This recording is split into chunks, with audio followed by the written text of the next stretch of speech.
We pick up Act 2, Scene 3 at line 242. Iago and Cassio are alone on stage, now that Othello has left with Desdemona and the wounded Montano.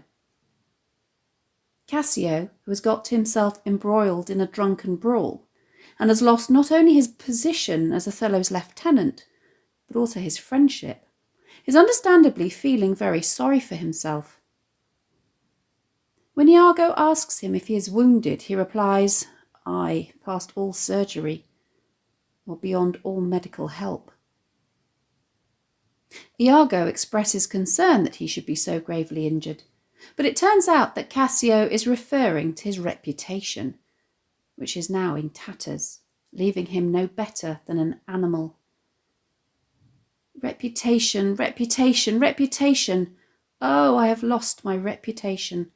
I have lost the immortal part of myself, and what remains is bestial. My reputation, Iago, my reputation. Note how the change back from blank verse to prose changes the pace and mood of the scene. Iago tells him that he doesn't understand what all the fuss is about in that case.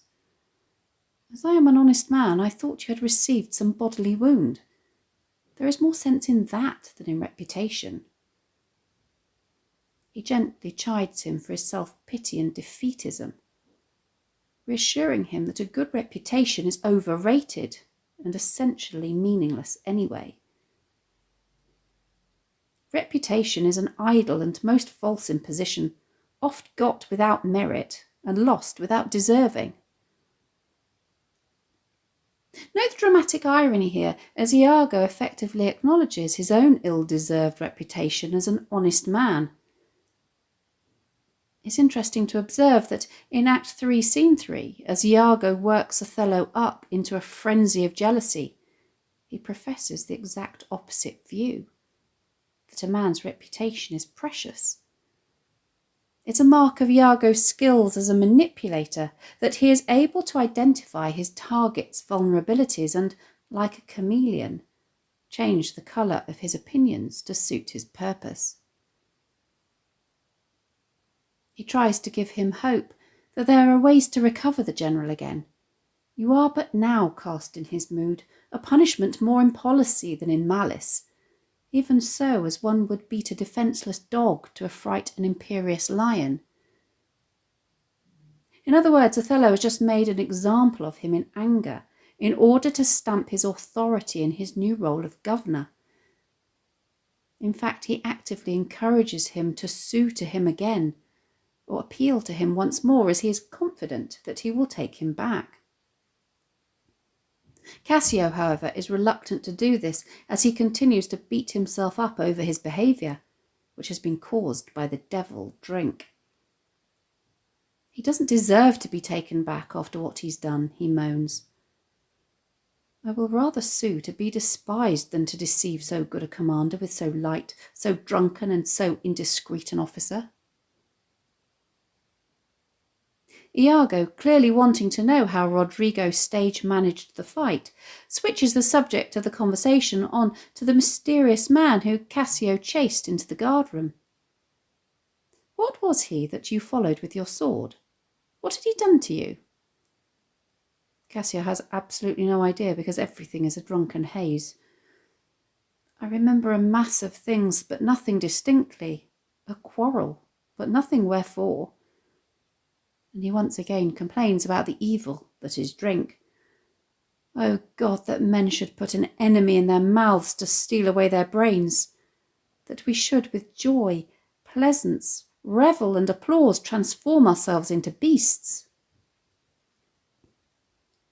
Iago is surprised that Cassio no longer seems to be under the influence. Cassio explains that one evil, drunkenness, has been replaced with another, anger, for which he also hates himself. It hath pleased the devil, drunkenness, to give place to the devil, wrath. One imperfectness shows me another, to make me frankly despise myself.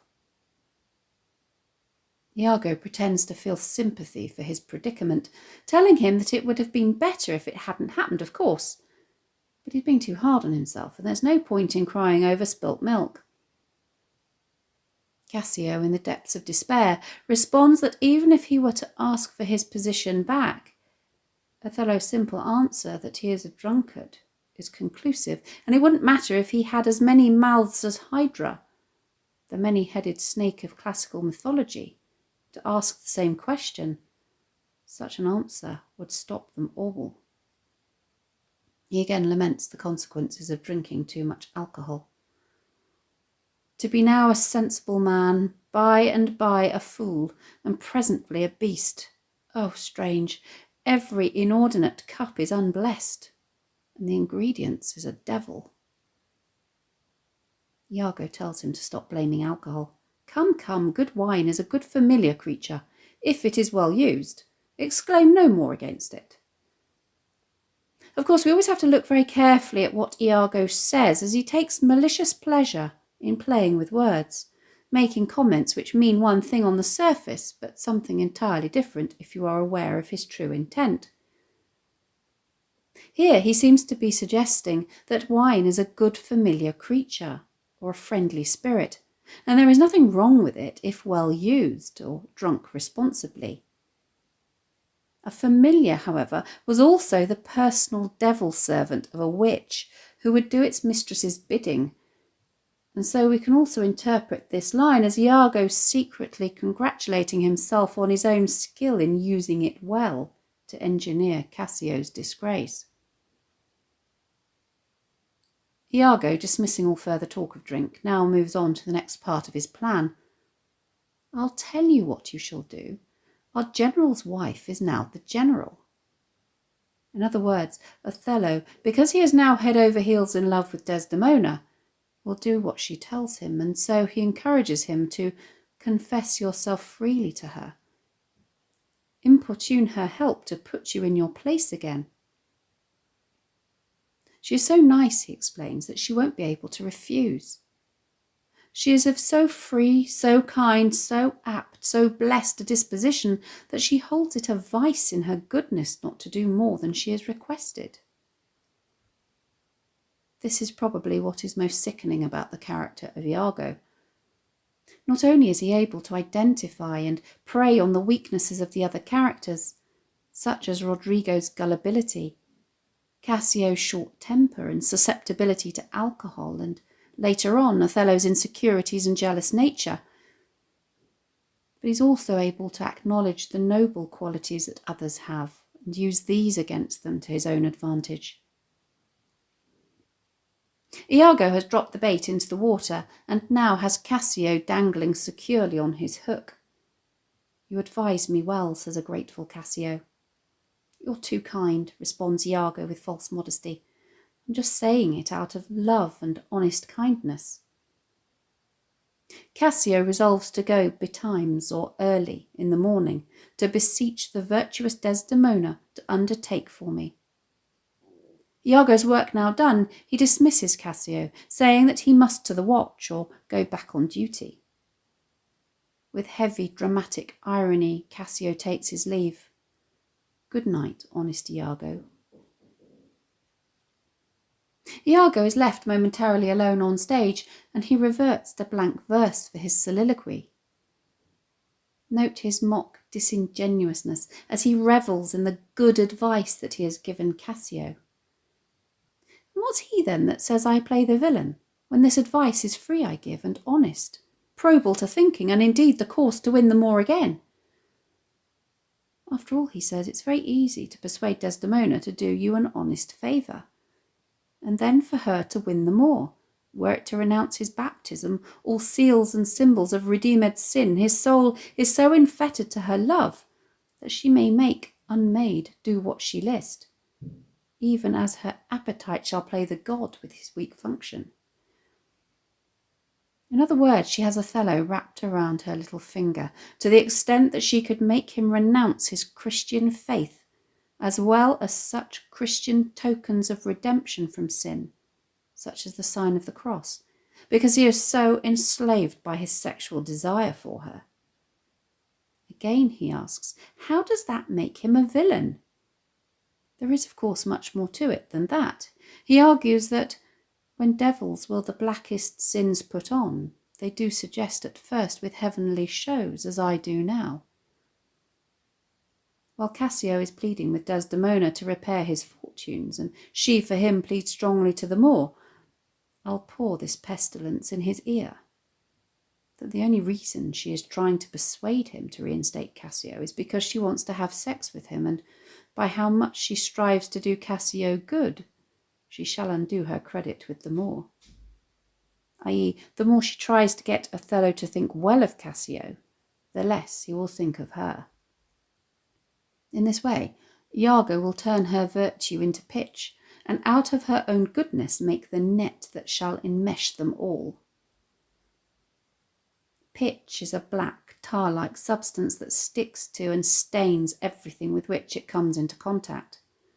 He is therefore intending to turn her goodness and purity, which was often seen as white, to black, which will then ruin everything it touches.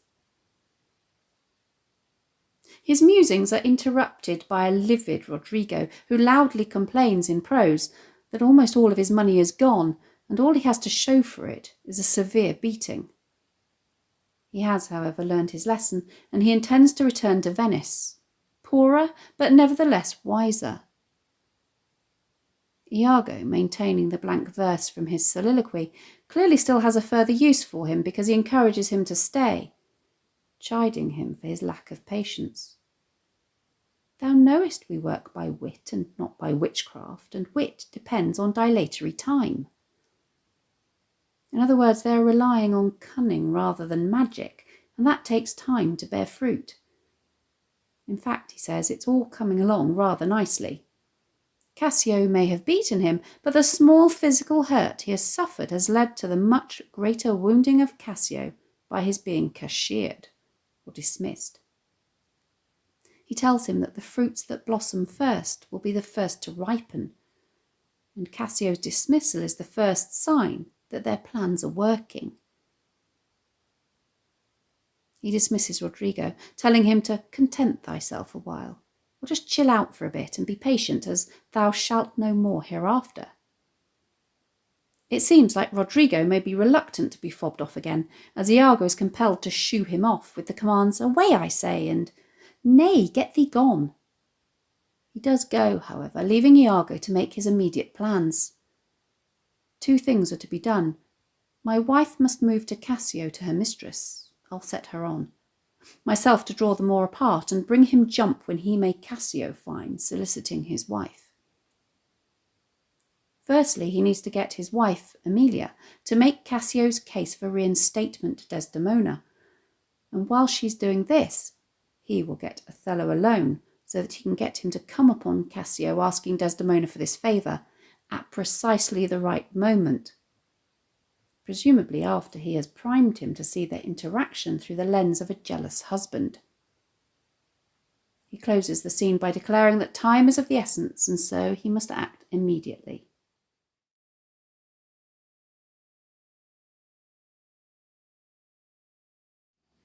Thanks for watching. If you have any questions, please let me know in the comments section below, and I'll do my best to answer them.